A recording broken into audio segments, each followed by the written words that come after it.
Hello, and today I am going to protest segregation and abuse that has gone on for centuries of werewolves, which are poor, misunderstood creatures.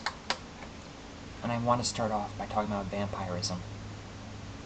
And I know you're wondering how the two things are connected, and let me tell you. I hate blood fairies. I hate glampires. Because vampires get all the television series. Let's face it, how many television series have there been on vampires? You had Buffy. You had, Twilight. You have that one on Oxygen. And I'm sure I can go on and on and on about vampire series. And I'm not even going to get started on the movies. Interview with the Glammed. Queen of the Glam. It's not fair. Why do vampires get all the acting jobs in Hollywood? What? No werewolf actors in Hollywood? There have only been 3 decent movies with werewolves. And I'm going to tell you why werewolves never get any of the acting jobs. 1, vampires have all the money. Think about it. You have a supernatural being that's rich. Now, Ariana, that's not fair. Vampires aren't all rich. Well, yeah, you tell me a vampire that's been around for 300 years that isn't rich. If anything, the antiques they keep up in their attic makes them wealthy alone. And why werewolves don't have jobs? Oh no, because they're always running around from town to town because they just killed a bunch of people a couple months ago. So no, they can't stay in the same town. So they have to constantly be wandering. How fair is that to werewolves? And can you blame a werewolf? It's not their fault that they went on a killing spree. It's not like they could help it. Yeah, full moon comes around and they kill everyone in sight. But it's not their fault. Leave the werewolves alone.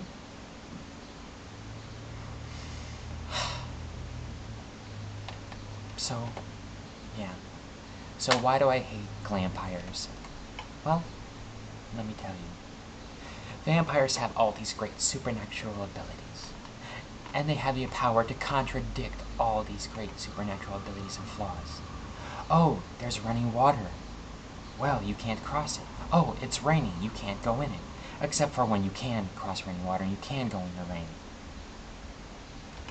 Oh, and there's all these knots, but you don't have to untie all these knots because it doesn't call for it in the script that that's one of the weaknesses. And there's sunlight, but now vampires can even go out there in the sunlight.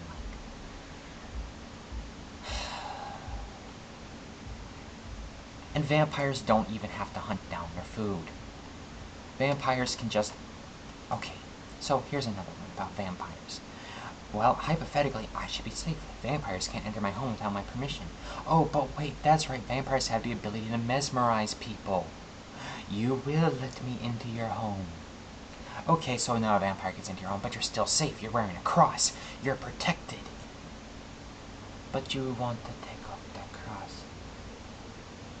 Yep, guess what? Your neck is good for the taking.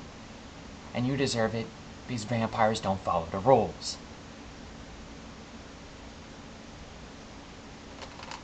And I know people would be going, well, what about werewolves? Werewolves aren't following the rules anymore anyway. They used to only be able to transform during the full moon. Now they can transform whenever they want. Yeah, but at least that's just some equality. Some equality to the werewolves here. What, you ain't got no love for the lycanthrope? Isn't it about time they had a little equal stepping with the vampires? And I mean, come on, imagine it. A vampire goes, which one's more intimidating? You tell me, which one would terrify you more? Some pretty prissy boy with some fangs and a purity outfit that you know he's not going to get dirty when he bites your neck and drinks all your blood and gets those 2 little drops on his mouth. Or something that's going to tear you from shred to shred. Personally, I think I'd be more terrified with the werewolf than the emo.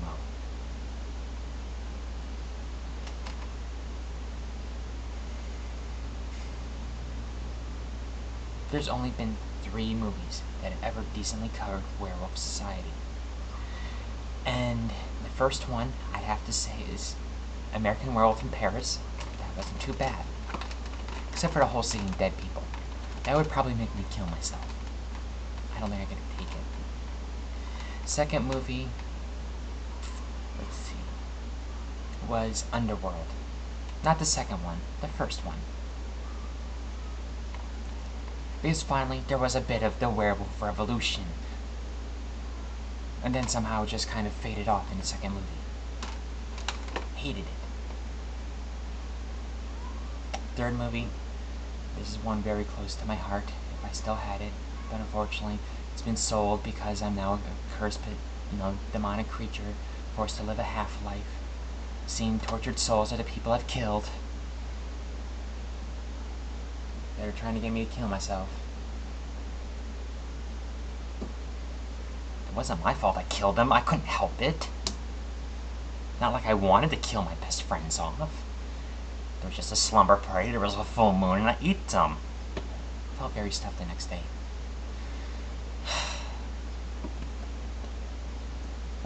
Excuse me. Tastes like Sarah. So anyway, the ultimate werewolf movie would have to be Blood and Chocolate. Now I know the werewolves had a little bit of a different flair to them, but it covered a pack mentality. And when the people were, when the werewolves or the wolves were in their human form, they still moved with an anthropomorphic flair to them. They still had an animal je ne sais quoi to them. And I like that. In the show, the pack mentality, you had the alpha, you had some betas, So I think it did a really great job. My favorite all-time werewolf movie. You know what else I hate more than vampires? Zombies. Zombies are like laid potato chips, but instead of you just can't eat one just can't eat you. And you know what else I hate about zombies? You'll be walking through a city, half decimated, bunch of dead people lying everywhere, and then there'll be, the one zombie that's pretending to be dead or whatever, you walk past it, and then it bites you. You realize how annoying it would have to be if you had to start shooting every single person that's already, permanently dead. Oh, I'm sorry, living impaired. It's no longer politically correct to call zombies dead. It hurts their feelings. I'm sorry. You know what? I would be wasting ammo. And in a zombie movie, you cannot afford to waste ammo.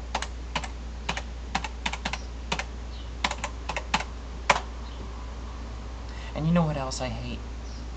I hate those super uber horror movies. Because you know what? Even if you survive the first one, they'll make a sequel and they'll get you in a sequel. And if you survive, there's no way you're making it through 13 movies of the return of Jason, the return of the resurrection of Jason, the Friday the 13th, Thursday the 13th, Monday through Wednesday the 12th. There's no way you're going to survive through the whole thing. They will get you. I much prefer a horror movie like Bone Collector or Seven, where if the psychopathic killer gets off or gets away, there's still a chance that you can kill them, and all it takes is a good bullet, a good club to the head. It's not like if you kill them, disembody them, cut them up, bury them in separate pieces, they'll come back next, in the next movie. I hate that. I truly, truly do.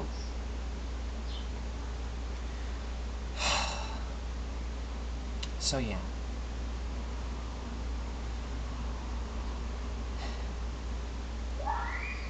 Yes, I have love for the lycanthrope because they're misunderstood and they're never fully appreciated. Vampires get all their jobs. They get all the movie breaks. They know all the producers in Hollywood.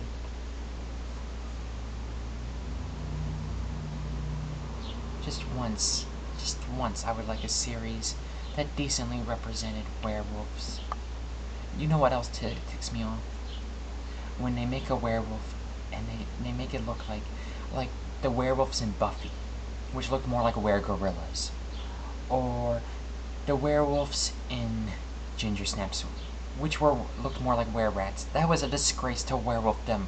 I felt so ashamed. I did.